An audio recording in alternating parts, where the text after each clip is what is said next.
nosso companheiro Miguel Abuab, empresário e fundador do movimento Destrava Brasil, por 10 minutos. Quero agradecer o convite feito pelo grupo de trabalho. Obrigado, deputado Reginaldo. Obrigado, deputado Aguinaldo. Eu lá atrás escrevi o livro já, lançando o conceito que o livro levou o tema devo não nego, pago quando receber, exatamente dentro do tema de um split, que quando o contribuinte recebe do seu cliente, ele já estará pagando o seu imposto. Então, devo não nego, pago quando receber, que é o conceito do split. Isso está desde 2017. E mais tarde um livro com o deputado Rauli, que a gente também reforçou esse conceito. Por que mudar? Nós temos muitos efeitos indesejados e que nos levam a baixo crescimento da economia, a desigualdade social e ainda perda de arrecadação de cerca de R$1 trilhão por ano. Então, é por isso que nós queremos mudar e queremos eliminar esses efeitos. Quando nós temos os efeitos, precisamos identificar as causas raízes. E as causas raízes é o que mudar. E, no caso, o imposto declaratório, o recolhimento à iniciativa do contribuinte, as transações bancárias não têm suporte contábil e fiscal. A nota fiscal vai num valor e a transação bancária, o boleto, pode ir em outro valor. E depois outros efeitos indesejados, outras causas raízes que já estão cobertas pelas PEC, eu vou me concentrar nessas 3 primeiras.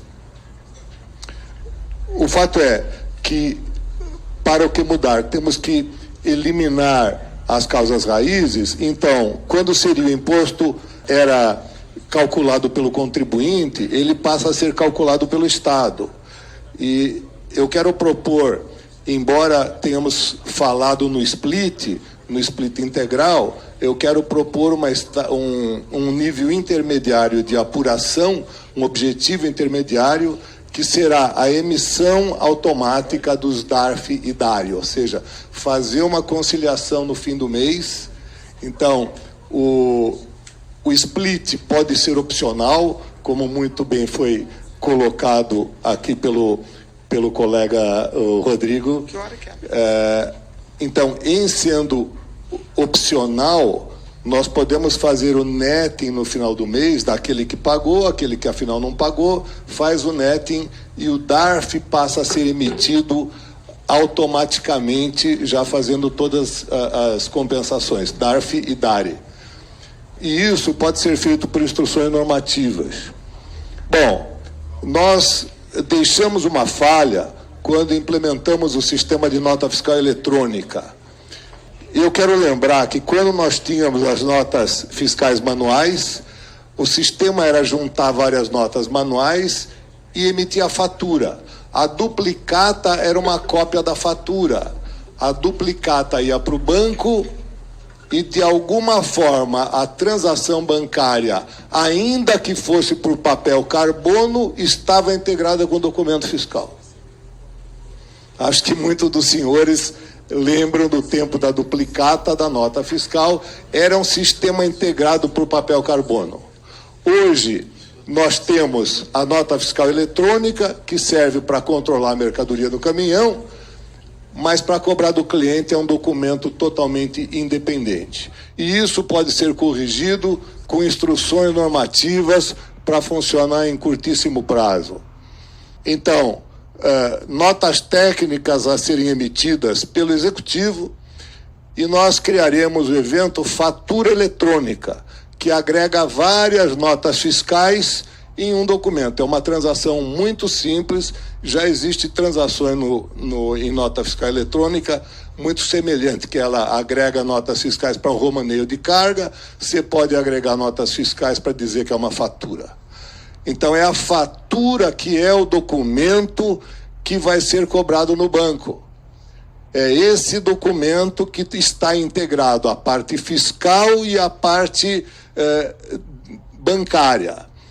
Quando agora houve o pagamento, o comprador pagou, pagou aquela fatura, ele vai agora vincular, ele vai dizer que esta fatura eu paguei no dia tal com a transação bancária tal.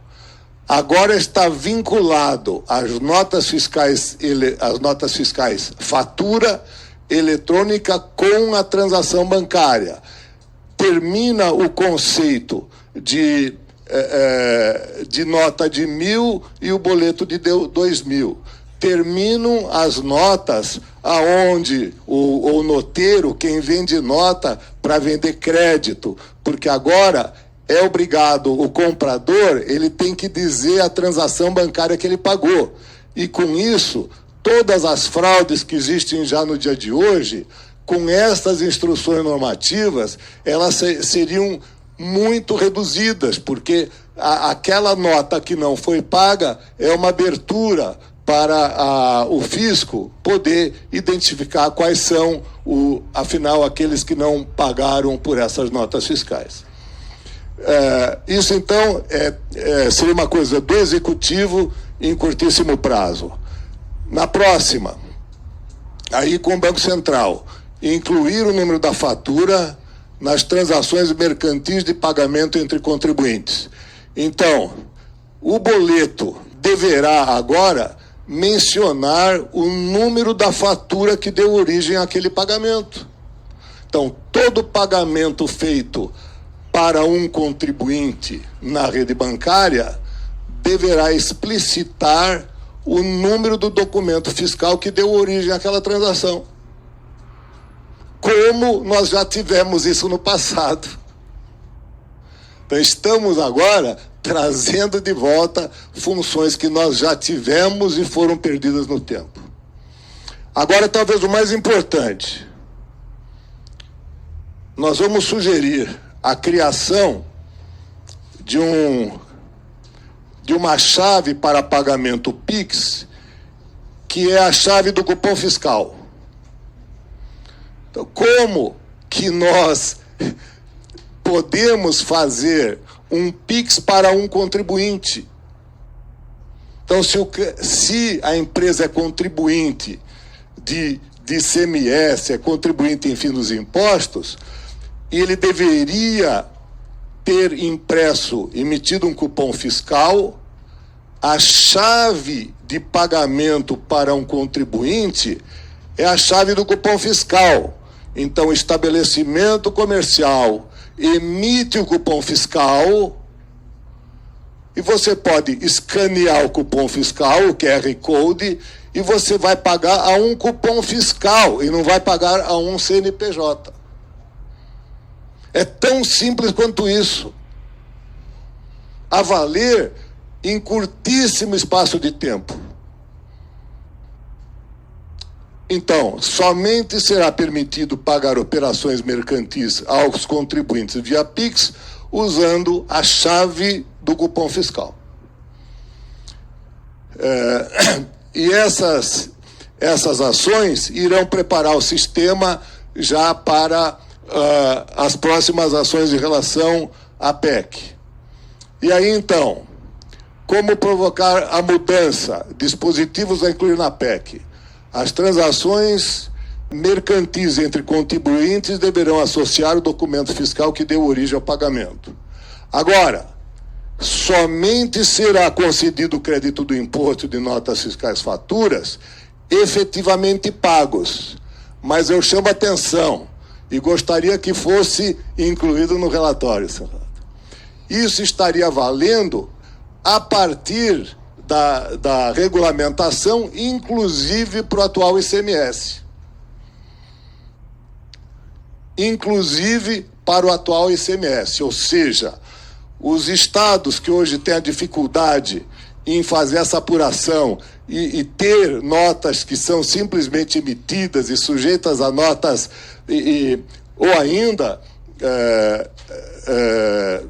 comerciantes que pagam para os seus fornecedores em 180 dias, estão se creditando do imposto no mês que ele recebeu a nota fiscal e paga para o seu fornecedor e, portanto, o imposto em 180 dias. Então, a nossa proposta é que somente será dado o crédito e inclusive para o ICMS a partir de aprovada a PEC com esse dispositivo. E que, na PEC, será permitida a cobrança automática, o split, nas transações eletrônicas de finalidade mercantil.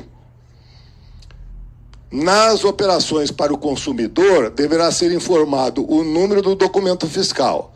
Agora sim, falar, mas na minha empresa, eu não tenho como emitir o cupom fiscal e para depois cobrar, não tem problema.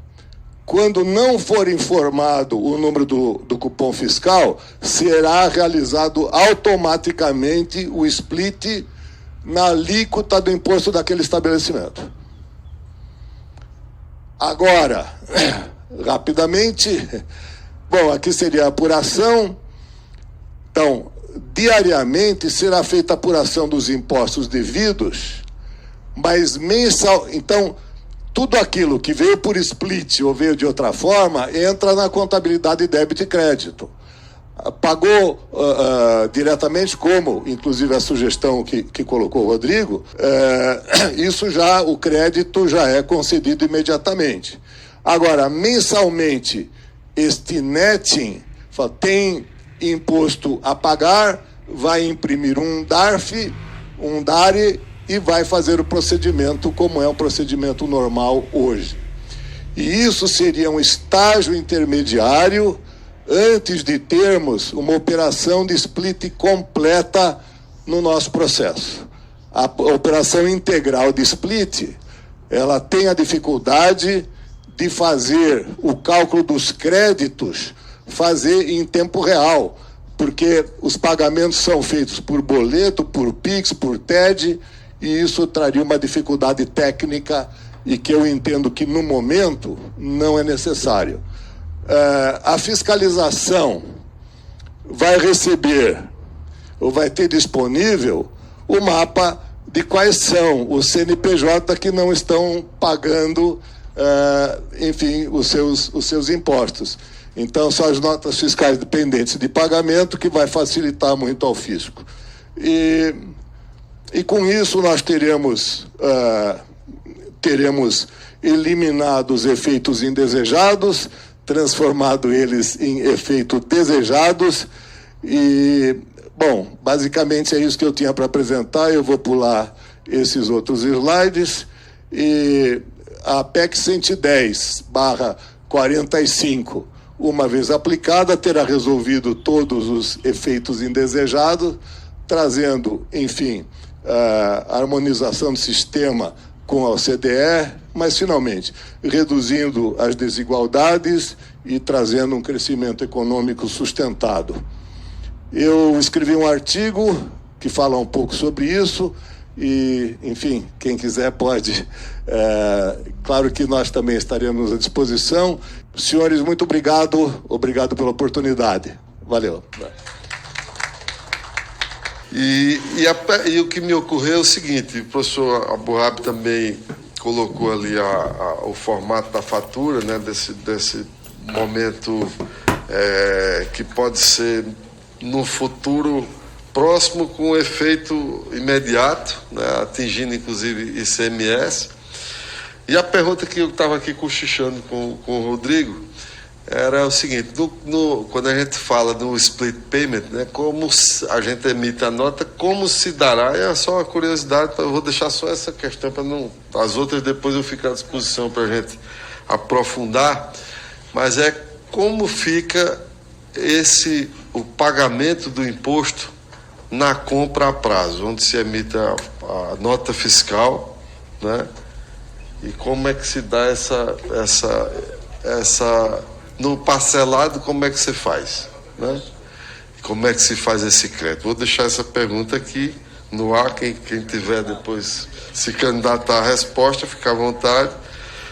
A gente incluiu nesse manual técnico e criamos 3 bases de dados. Uma base de dados representando uma empresa, uma indústria, outra base de dados representando uma rede de varejo e a outra representando o governo. Agora, A contabilização do governo hoje, ela é feita em função, ela é regime de caixa. Se pergunta quanto é que entrou de arrecadação hoje e aquilo acredita a receita e debita a caixa. Nessa nossa proposição, as notas fiscais, quando é emitida, já vai ser gerado para um crédito numa conta de receita de impostos e um débito em impostos a receber, onde nós vamos ter aberto nota fiscal a nota fiscal e estamos esperando o pagamento. Quando houve o pagamento, nós baixamos aquela nota fiscal e teremos então sempre qual foi a receita de impostos do mês, que é praticamente o PIB daquele mês. Eu sei que o PIB tem outras considerações, mas seria a soma de todas as notas fiscais emitidas e nós vamos ter sempre o saldo de impostos a receber e listado por data de vencimento para saber quais são os impostos mais atrasados, quais são as empresas mais atrasadas.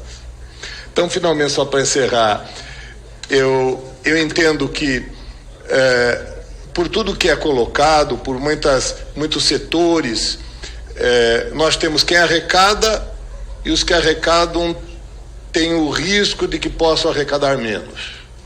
E os que pagam querem se proteger do risco de pagar mais. São os dois grandes grupos. Mas parece que nós temos uma pizza brotinho. Então, no caso da arrecadação, que para um ganhar mais, o outro tem que perder e todo mundo quer proteger a sua fatia. O fato é que tem tantas coisas, como eu acabei de colocar, que nós podemos aumentar a receita até mesmo antes de iniciar o processo da PEC.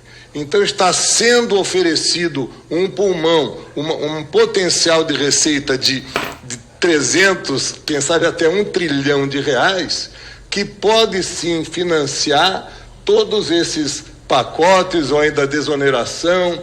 Então, nós primeiro estamos aumentando a arrecadação.